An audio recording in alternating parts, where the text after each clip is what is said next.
today, if you hadn't figured it out by now, is Mother's Day. We are, if you are visiting with us, or if you've been here or not been here, we are smack dab in the middle of a sermon series entitled Reboot. We've been looking at why the Christian church, especially in America, is not only in a deep decline, but it is at the lowest point ever. A statistic, an article came out this week that says 59% of millennials, that's kids or people, under 30 or 35 to 18, 19, 59% of those that grew up in the church. That's not counting those that never went to church. Those that grew up in the church, 59% of them do not return, or leaving the church and not return. Those are the kids that grew up. And out of those, only 4% believe that the Christian life or the Bible is a way that reflects the way they live their life. It's staggering. Attending worship for the vast majority of families is not on a high priority list. And you don't have to believe my statistics about millennials or young people. All you got to do is look around. Look to your right, look to your left, look in front of you, look behind you. Go to any church in Centralia, peek in and see who's there and who's not there. They're not there. So we've been looking at how we, as a faith family, can reboot. Any religion is a powerful thing, which makes it dangerous thing as well. And traditionally, we said the first week, all religion, doesn't matter if it's Buddhist, Muslim, Christian, Jews, whatever, all religion is based on what's called a temple model. It's a select group of men, never women, fueled by superstitions and fears, anchored in our consciousness. And we say superstitions and fears because we've got this idea that if we don't do something, or we don't do things, then God will get us. Our conscience drives our behavior. And last week we discovered how our conscience determines religious realities, whether they reflect reality or not. How has religion, and if you want to know, has religion ever made you feel guilty about something?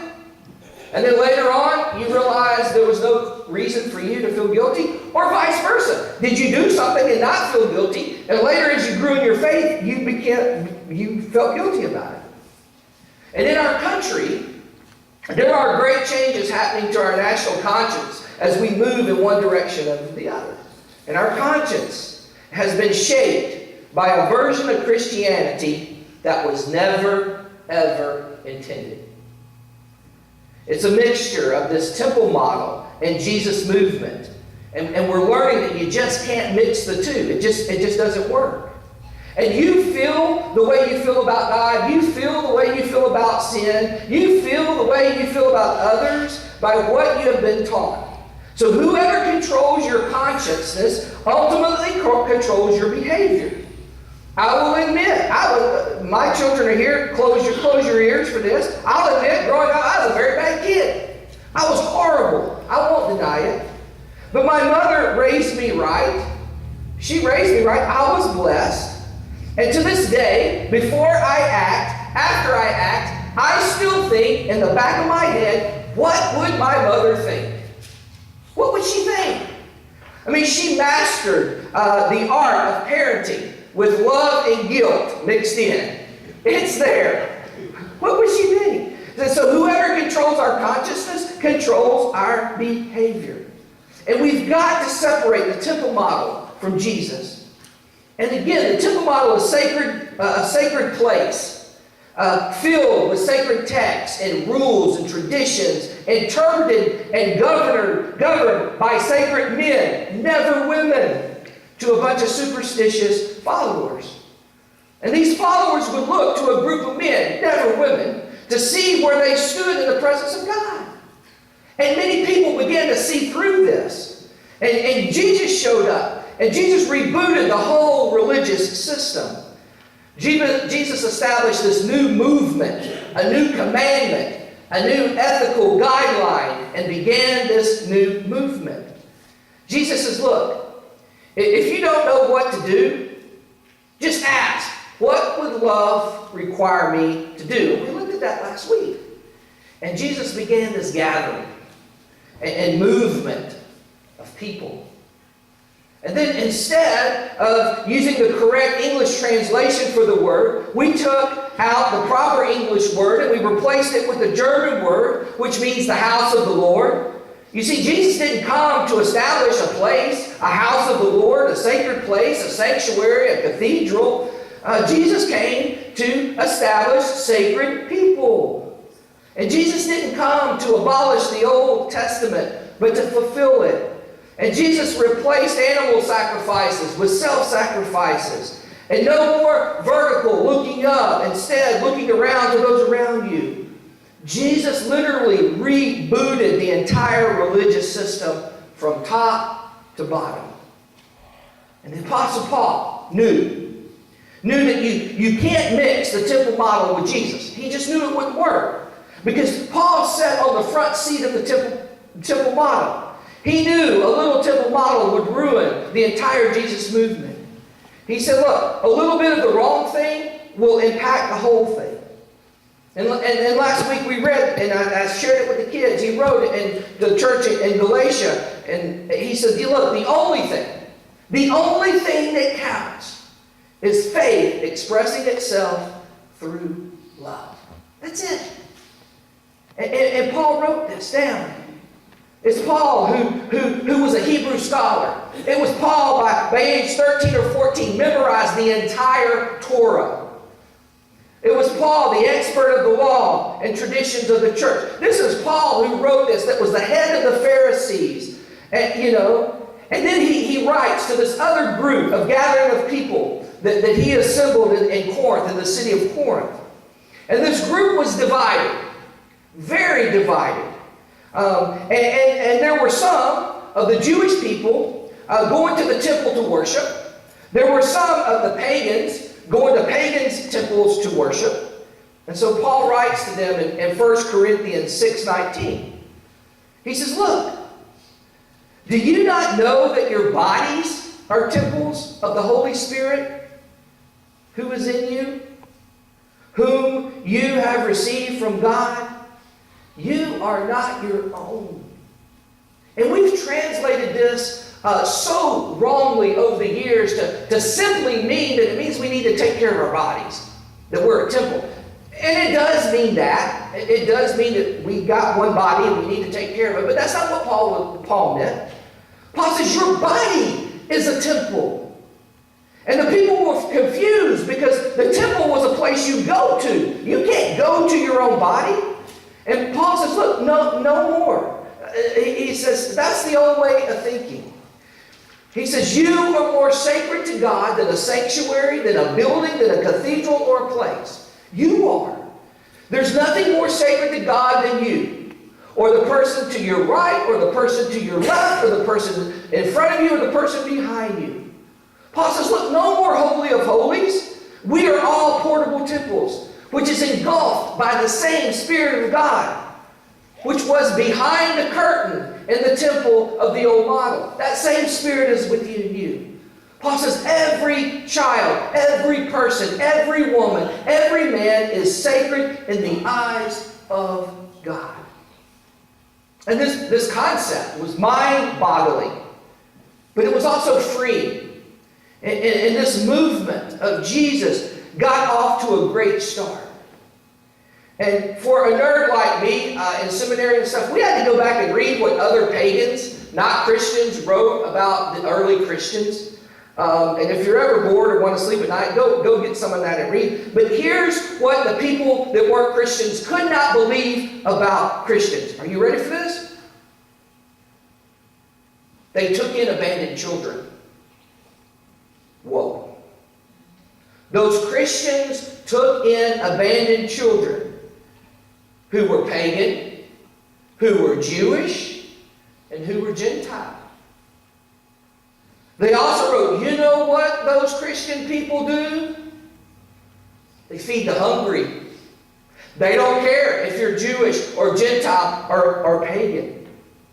And you know what? They couldn't believe That these Christians loved and cared for and forgive other people who were not like them. And the other thing these pagans, they wrote about and they admired and respected about these Christian people was they weren't afraid of death because they believed in this resurrection and this resurrected Savior. So this movement began to gain momentum. And we forget that in the early church, these early Christians, they had no Bible. They had no sacred texts. They just had stories of Jesus. And they had these letters that Paul wrote about this extraordinary faith that was fueled by love. And Paul said, you are a portable temple when you put the other person before yourself. Buckle your seatbelts and hang on. We're going to go through something really fast. It's going to be a quick history lesson.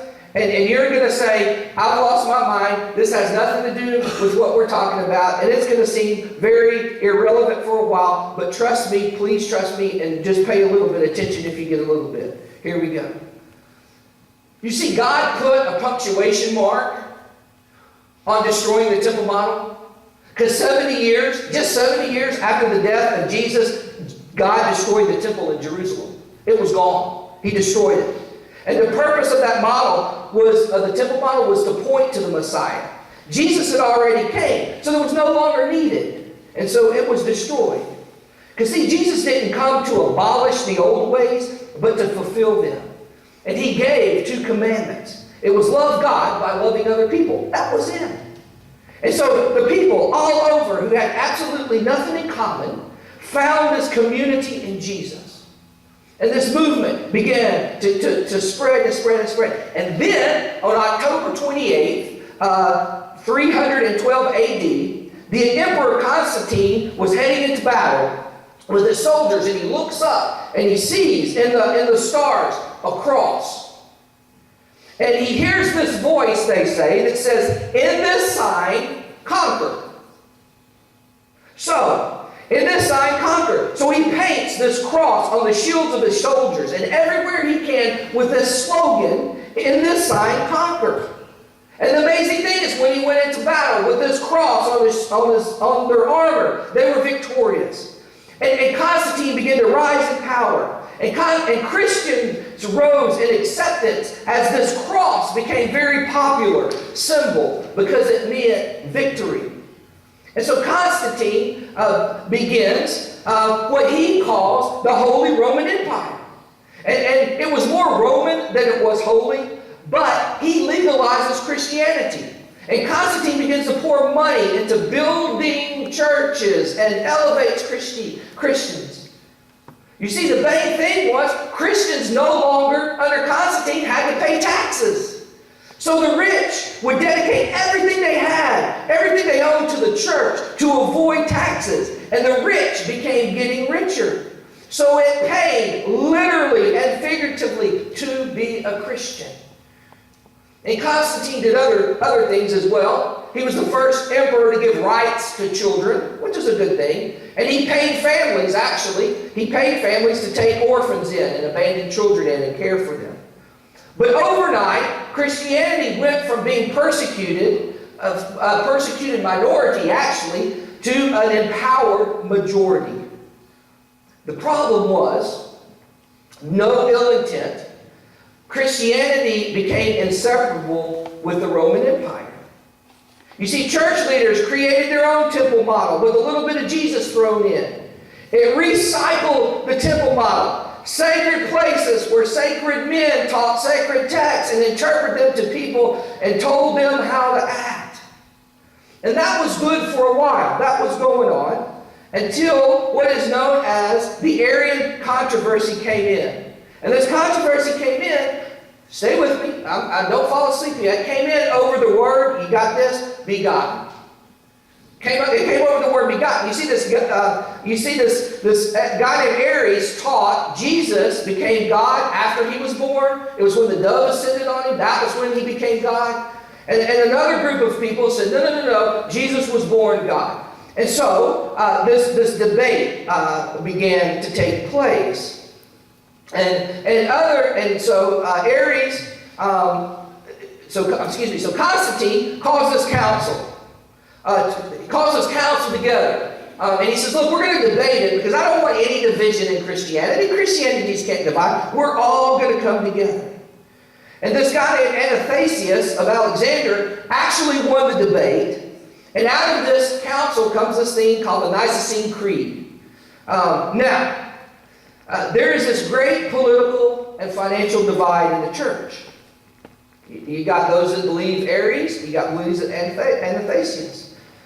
So, Constantine, the good emperor that he is, puts out this edict or order that says, if anyone caught with anything written by Aries, if they do not burn it immediately, they will be put to death. Done. Why is this important to us? It's important to us because now a theological division can result in death. If you believe wrong, you now die.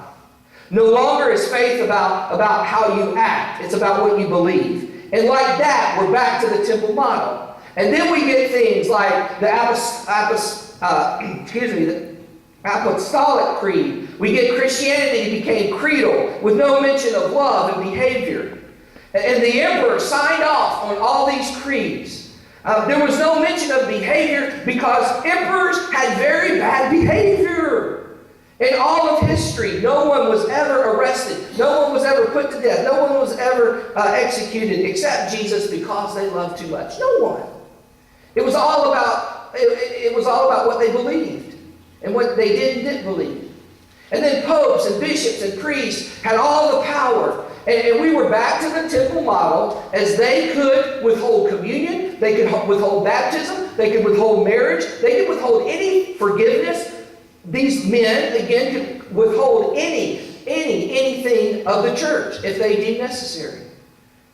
Then there even began crusades to kill everyone and anyone who didn't believe as they did. The temple model was alive and well, and the Jesus movement was literally and figuratively being killed out. And then in 1517, Martin Luther wanted to reform the temple model, so he began a protest. Now that's where Protestants, we come from, who said, look, the temple model is not found anywhere in the gospel of Jesus. The printing press was then invented, and the scripture was now being translated by anybody. It was being copied and distributed by anybody. So now the shift was the authority came from the scriptures, not from the Pope, as people could read it for themselves and they could interpret it for themselves. And this Protestant movement kept dividing on how to interpret such scriptures. Our denomination was started as there is no creed but Christ. There is no, when Jesus speaks, we speak. We were founded, our denomination was founded on the premises that we all should come together under Christ. And we ended up one of the more than 1,000 different denominations. And some even began to beat the Bible over the heads of other people. I tell you this, long, boring church history epilogue to just say this. In all this, love is lost. Love is lost.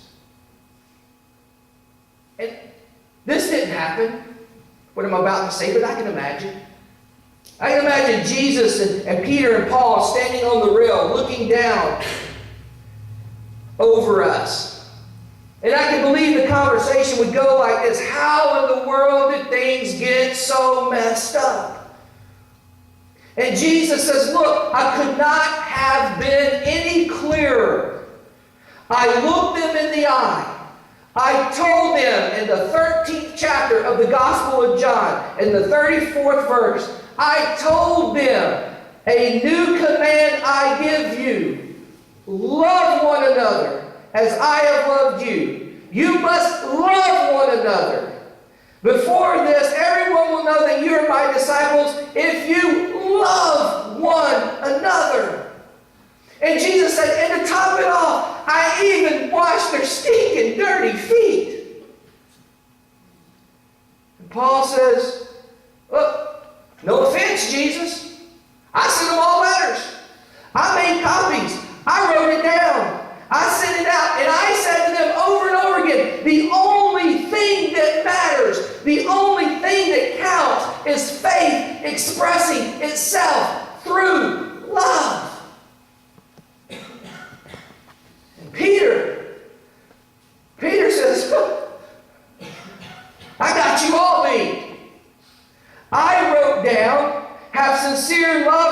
another. Love one another deeply from the heart. In 1 Peter 1:22, Peter says, I wrote it down and sent it everywhere. And you know what they did to me? They built a temple, a Vatican, on top of my grave. How did we get this so messed up? How could something so clean, so simple, get so messed up? How can this Jesus movement that is so clear, that is so pure, that is so simple, get so messed up? It's because we, you and me, all of us, have a little bit of the temple model. There's a little bit of the temple model in every one of us. And our consciousness has been shaped by it.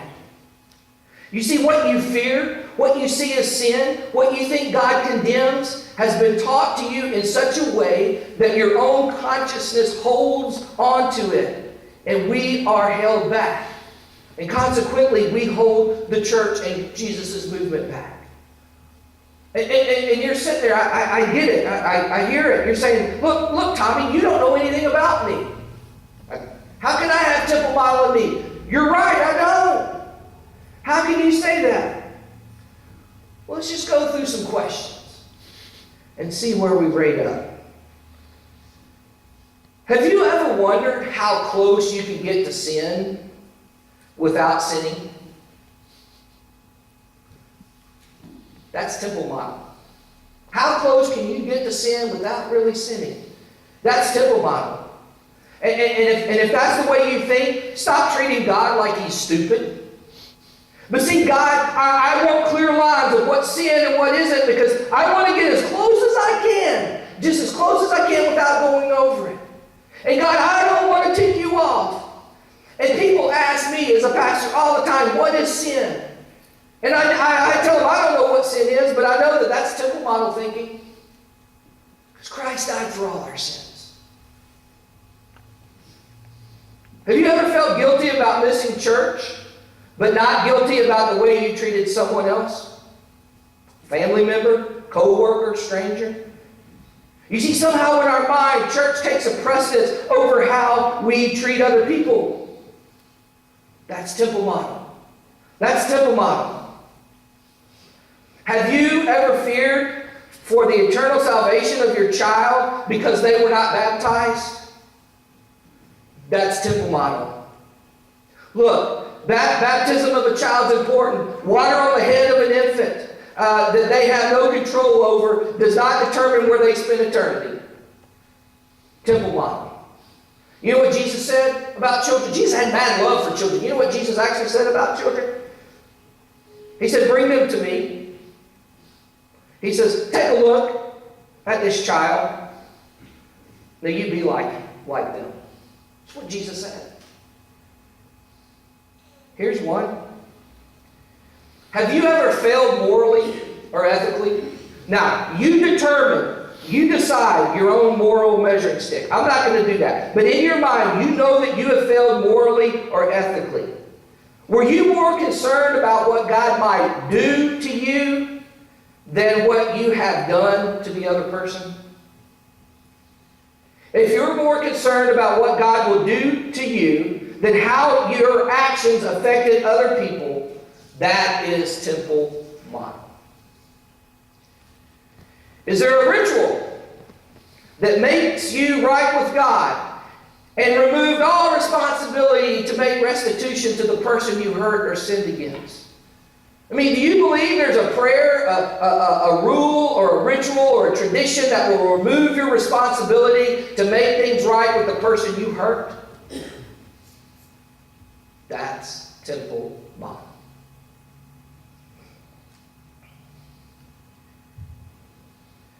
Do other people's sins elicit feelings of superiority for you? Do you rationalize by comparisons? You know, them Republicans, those Democrats, that's what you would expect from Democrats, right? I mean, come on. You know. Oh, you think we got problems? Do you know what's going on in the Presbyterian church. Huh. Man, those Baptists, they don't even dance. What would you expect from those young people? Well, at least I'm not old. Did their failures make you feel morally superior to them? And did you pray like the Pharisee, God, I thank you, I am not like them? Is any of that in you? That's temple model. That's temple model thinking. And Paul says just a little bit will pollute the whole thing. Here's one. Has a belief or your theology ever gotten in the way of loving someone? That's temple model. Have you ever felt unworthy to serve as a deacon or an elder or any role in a faith community? Have you ever felt unworthy? That's temple model. You know why? Because we're all unworthy.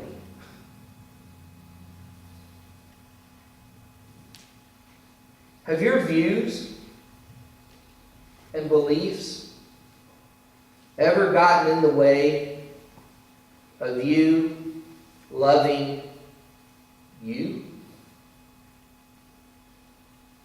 Ever think you should look a certain way? Ever think you should feel a certain way? Ever think that you have this view of the perfect life that keeps you from loving you? Of loving yourself the way God loves you. Loving yourself the way God created you.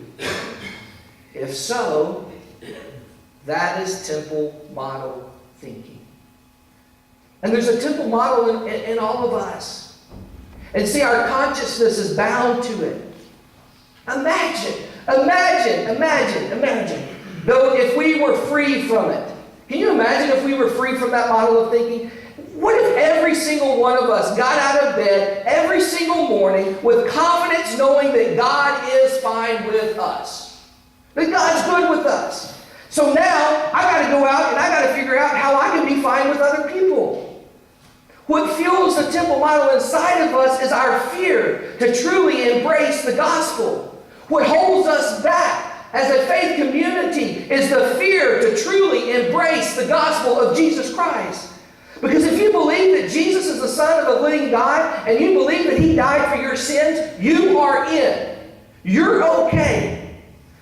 And when that gets inside your heart, when that moves from your mind inside your heart, you accept the idea that Jesus is for you. And when you realize no sin puts us outside of God's love and grace, when you realize grace has no measuring stick, and when it gets inside your heart, this becomes a context in which you interpret the Scripture, and it becomes simple again. Just like Jesus said. You love God by demonstrating your love for God by loving other people. And if you don't know what to do, just stop. Just stop. Reboot. Ask that question. What does love require of me? What if that is what characterizes you and I? The concept that God's love for us and for those around us must inform our conscience and shape our behavior. And when that happens, as that happens, then they will know. They will know we are Christians by our love. By our love. Yes, they will know we are Christians by our love. See, Jesus brought about a new covenant where our sin is paid for. Now live a life. Live a life that reflects the forgiveness of God as you mirror that to the people around you. Because it's never too late. It's never too late to reboot. Will you pray with me? Gracious and wonderful God, we accept and acknowledge to you today, all of us, every single one of us has a little bit of the temple model in us. All of us, those questions are banging around in our consciousness. We acknowledge to you today that following Jesus is a movement. It's a gathering of people. We acknowledge to you today, dear God, that we failed in doing that. That we've bought in and we've tried to mix this temple model with the teachings of Jesus and the example Jesus gave to us, your Son. We've seen, dear God, how easy it is through the church's history for us to gravitate back toward the temple model. Remind us, dear God, that we are temples. The same Spirit that resides in each and every one of us is that Spirit that gives us the ability to love and care for other people. Help us to rid our consciousness of that temple way of thinking. Help us to be followers of Jesus Christ. Help us to be a part of this movement.